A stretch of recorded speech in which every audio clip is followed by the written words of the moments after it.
On va parler désormais du poste de gardien de but et notamment de Lucas Chevalier.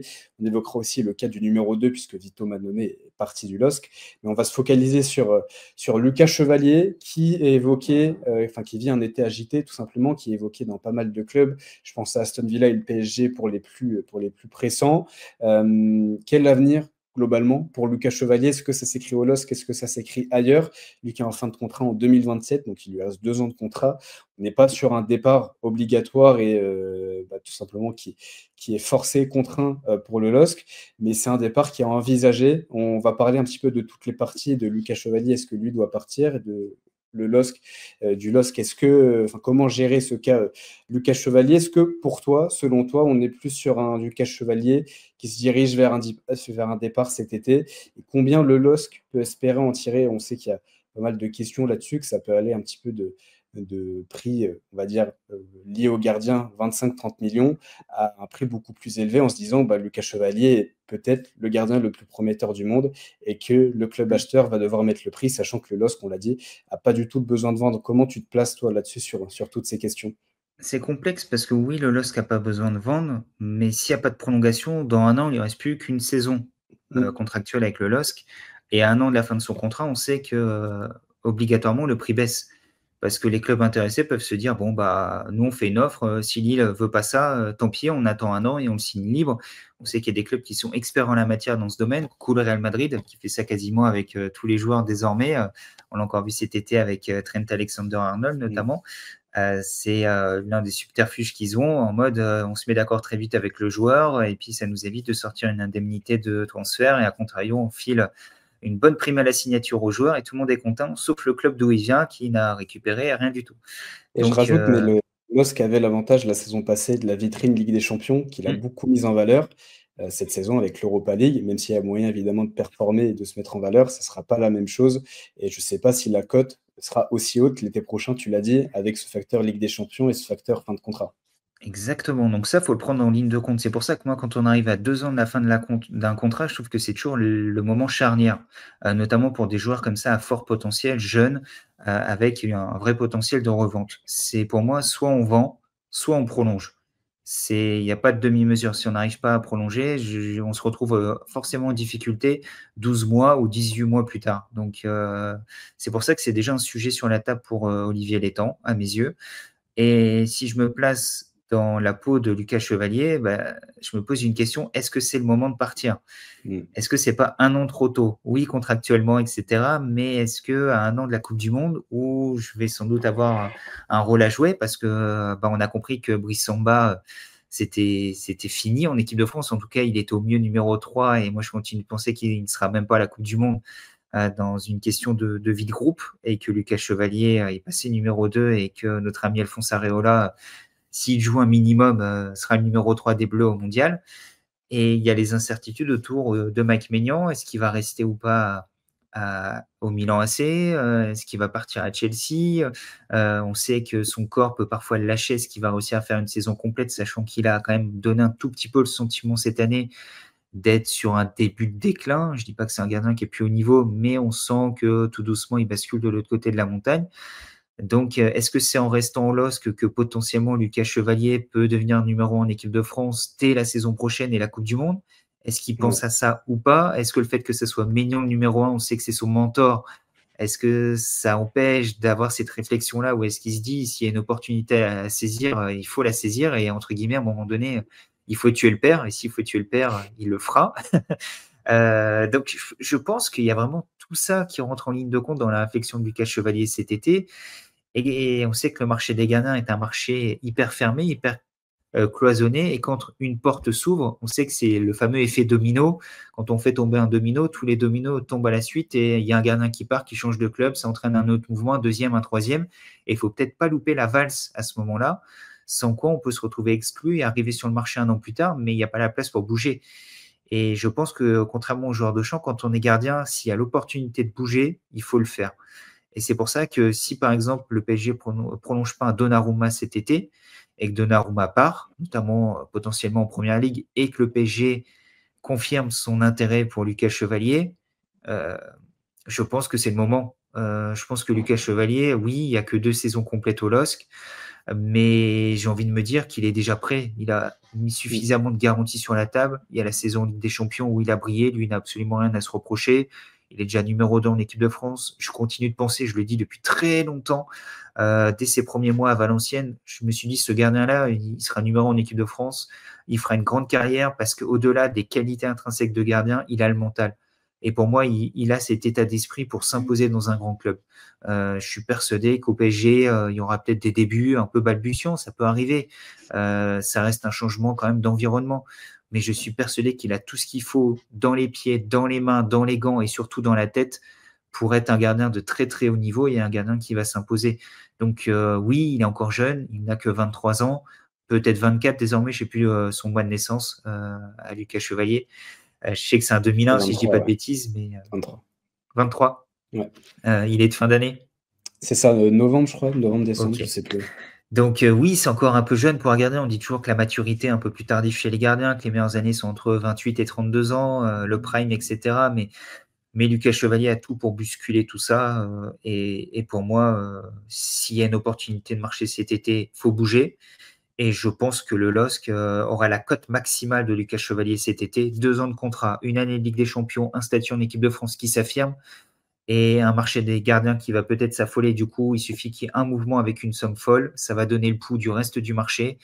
Et je pense qu'il y a possibilité de récupérer entre 50 et 60 millions d'euros pour Lucas Chevalier cet été. Ouais, voilà pour ma longue démonstration.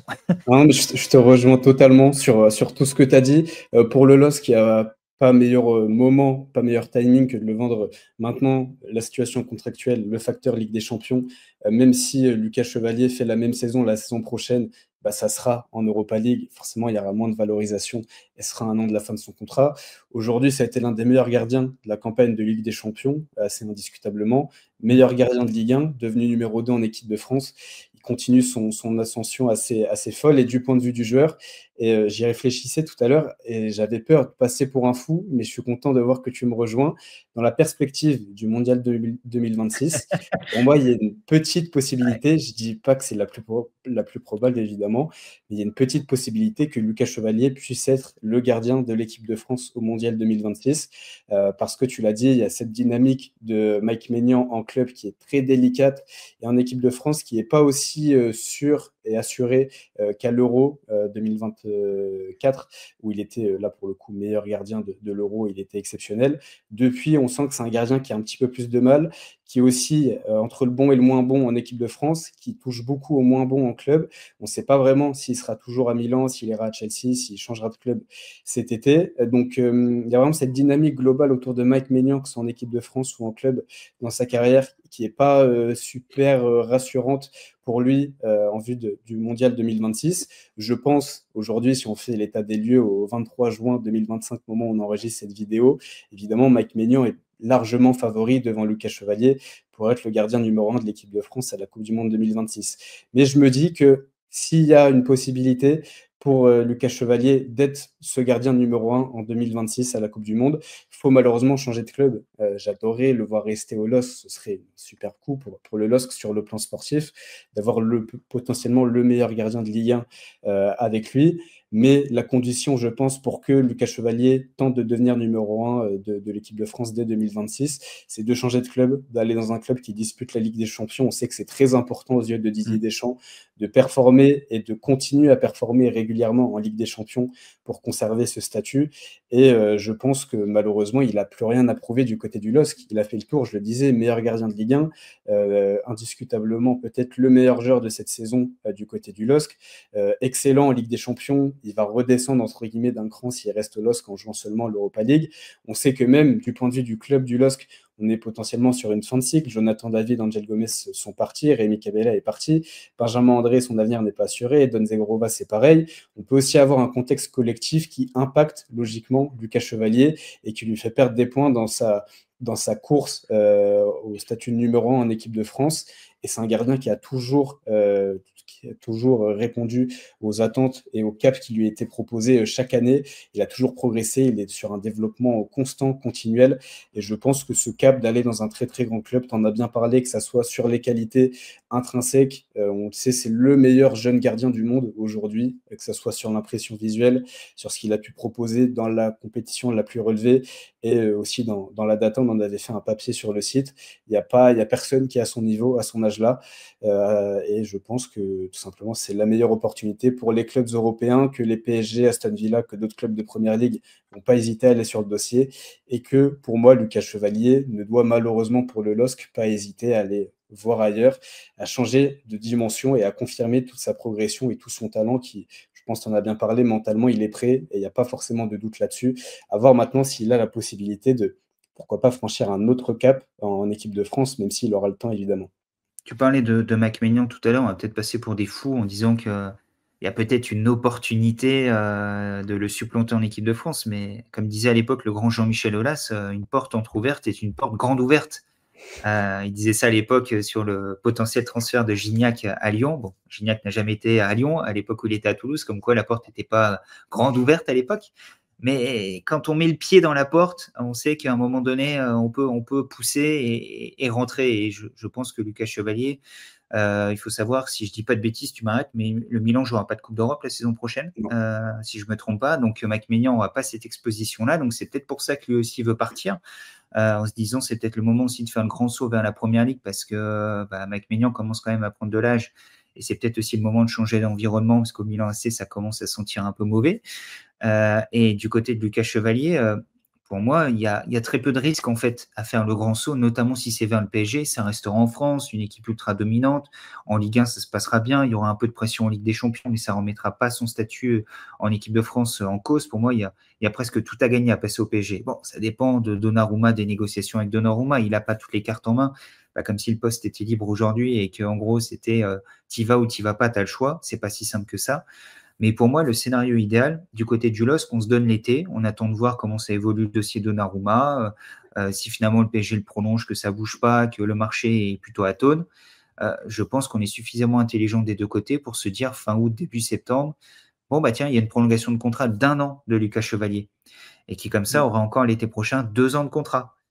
Comme ça, il y aura toujours une valorisation pour son club formateur. Il y aura toujours la possibilité, dans cette situation-là, de dire si le marché s'ouvre, s'il y a la place pour partir, je suis en position de pouvoir partir parce que j'ai plus que 2 ans de contrat et sinon on se retrouve 1 an plus tard et je rapporte pas autant à mon club, etc. Et en gros, pour moi, on se donne l'été, voir comment ça évolue. Et si ça bouge pas, à la fois pour récompenser un peu le club, d'y avoir fait confiance. Je pense que Lucas également, pas avare dans ce domaine-là. On peut se mettre d'accord sur une prolongation d'1 an avec une petite augmentation de salaire à la clé pour valoriser le travail de Lucas Chevalier en se disant on se donne rendez-vous en juin 2026 après la Coupe du Monde pour voir un petit peu ce que ça donne. Après, lui, je ne sais pas si à 2 ans de la fin de son contrat, il serait ouvert à une prolongation. Peut-être à 1 an, oui, pour éviter de partir libre et de rien laisser à son club. Mais je pense aussi qu'il est conscient, c'est un garçon très intelligent, qu'il est conscient que s'il est à 1 an de la fin de son contrat, ça facilitera un départ, qu'il aura beaucoup plus d'options et qu'il pourra aller dans le club, entre guillemets, idéal pour Oui. lui. Après, c'est le côté enfant du club, Tout l'enfant à du fait. coin, etc. En disant, on a vu des fois des choses comme ça, des prolongations de contrat, et puis 2, 3 mois plus tard, du coup, c'est peut-être pas en septembre la prolongation, mais peut-être plus en février-mars, tu vois, dans une optique de dire, Mm. OK, il y a prolongation, mais en fait, il y a un bon de sortie. Et tu négocies dans la prolongation de contrat en disant, à 45 millions d'euros, j'en sais rien, je balance un chiffre au hasard, mais la porte, elle est ouverte. Et du coup, la négociation de contrat, c'est juste pour artificiellement faire gonfler un petit peu l'indemnité de Mm. transfert pour ton club. On sait que ça s'est fait par le passé. Euh, je couvre Amiens, par exemple, et je suis très bien placé pour savoir qu'à une époque, les prolongations des contrats des joueurs, ça ne voulait pas dire grand-chose. Elles étaient même parfois plus là en prémisse d'une vente l'été suivant. Quand il y a une prolongation en décembre, on se disait, ouh là là, lui, il ne sera plus là dans 6 mois. Donc, on sait comment fonctionne aussi le football. Oui, non, ça reste une possibilité. Après, même s'il est amoureux du club, et clairement, il ne partira pas libre, mais je suis même pas sûr que les supporters lui en voudront s'il Non. refuse de prolonger et qu'il part à 1 an de la fin de son contrat dans 1 an. Mais on l'a dit, en cas de non-prolongation, le meilleur timing pour tout le monde, c'est une vente cet été parce que le LOSC pourra en tirer un vrai petit jackpot pour un gardien de but. Et puis Lucas Chevalier a cette opportunité d'aller, pourquoi pas, titiller Mike Maignan en équipe de France.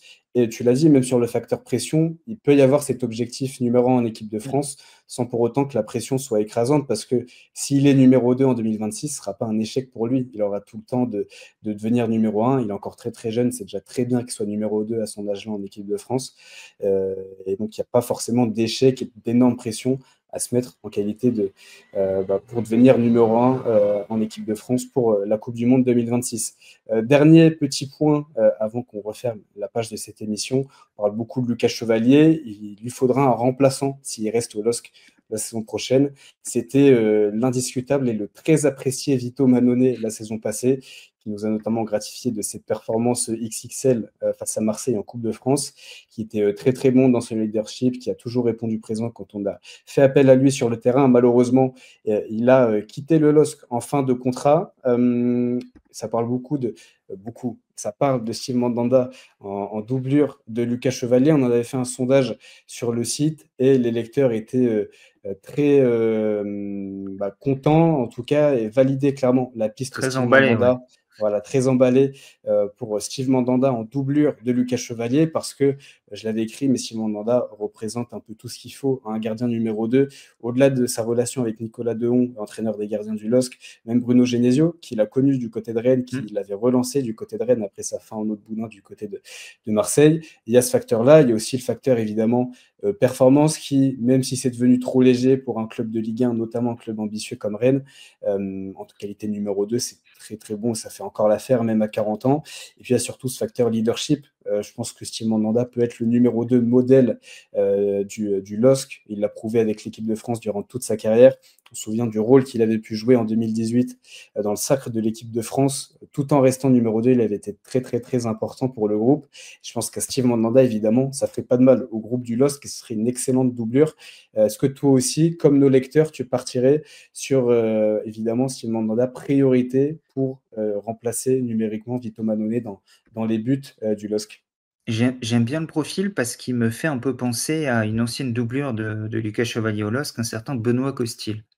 Un gardien très expérimenté qui était venu dans cette posture de numéro 2 assumé avec la volonté d'aider l'éclosion de Lucas Chevalier. À l'époque, on n'était pas dans le même contexte qu'aujourd'hui où Lucas Chevalier, désormais, on a brossé dans le sens du poil depuis quelques minutes et vraiment peut-être top 10 gardiens au monde aujourd'hui, top 12.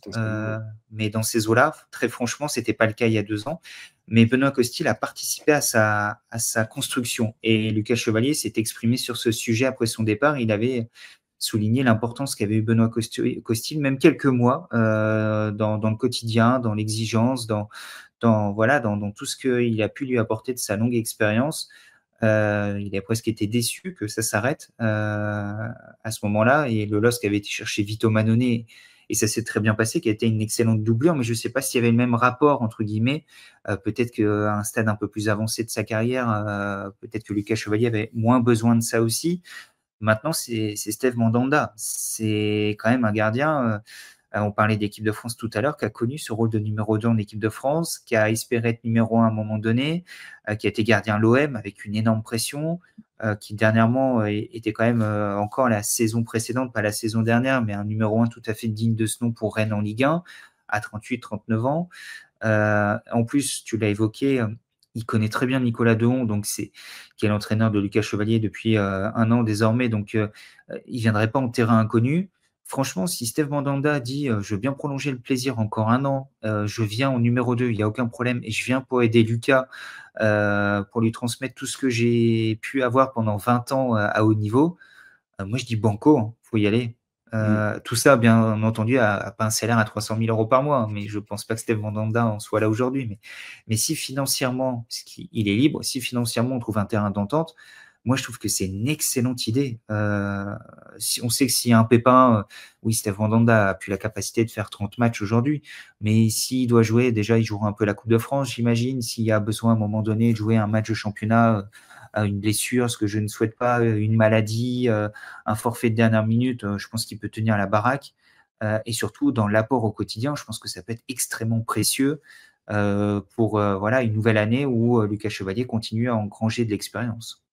Et puis même en cas de départ de Lucas Chevalier, ce serait un excellent numéro 2 pour d'autres Mmh. gardiens qui seraient amenés à venir. On parle de Lucas Chevalier, mais c'est un excellent numéro 2 globalement. Il a beaucoup Oui, d'expérience, il réunit un petit peu toutes les qualités sportives et mentales exigées par un gardien numéro 2. Et on sait quand même, on n'en parle pas beaucoup parce que ça reste seulement un numéro 2, mais Vito Mannone est quand même une belle petite perte. Enfin, belle petite perte, une grosse perte pour mmh. le LOSC parce que c'était un vrai numéro 2 apprécié qui occupait parfaitement son rôle. Et Dans puis la je l'ai vie de dit, groupe aussi, hein. On nous en a beaucoup parlé de tout à fait. l'importance qu'il avait dans la vie de groupe. On le voyait notamment aux quelques entraînements qui étaient ouverts aux médias, qu'il était très important là-dessus, une très grande exigence à l'entraînement et c'est évidemment très important et je pense que Steve Mandanda, que ça soit Lucas Chevalier, son numéro 1 ou un autre, saura apporter tout ce qu'il faut, à ce numéro 1 et au LOSC. Puis Beh, leadership, on parlait de leadership, il a été capitaine quasiment toute sa carrière aussi, Steve Mandanda, en tout cas toute sa carrière, j'abuse un peu, mais il a été à Rennes, il a été à Monaco, à Marseille, pardon. Donc c'est aussi quelqu'un qui peut peut-être amener ce leadership supplémentaire à Lucas Chevalier. Je dis pas qu'il en a pas aujourd'hui, mais ça peut peut-être être un élément supplémentaire. Peut-être qu'à un moment donné, il y a forme de peut-être modèle, besoin un ouais. petit peu de sagesse dans le rapport de Lucas Chevalier avec ses défenseurs, avec le reste de son équipe. Ça peut être le grand sage, le vieux sage, Mmh. sans faire offense à Steve Mandanda, qui va encore faire passer un cap supplémentaire à Lucas Chevalier. Tu l'as dit, s'il part et que le LOS va chercher un autre gardien pour être numéro 1, il pourra tout à fait continuer à remplir ce rôle.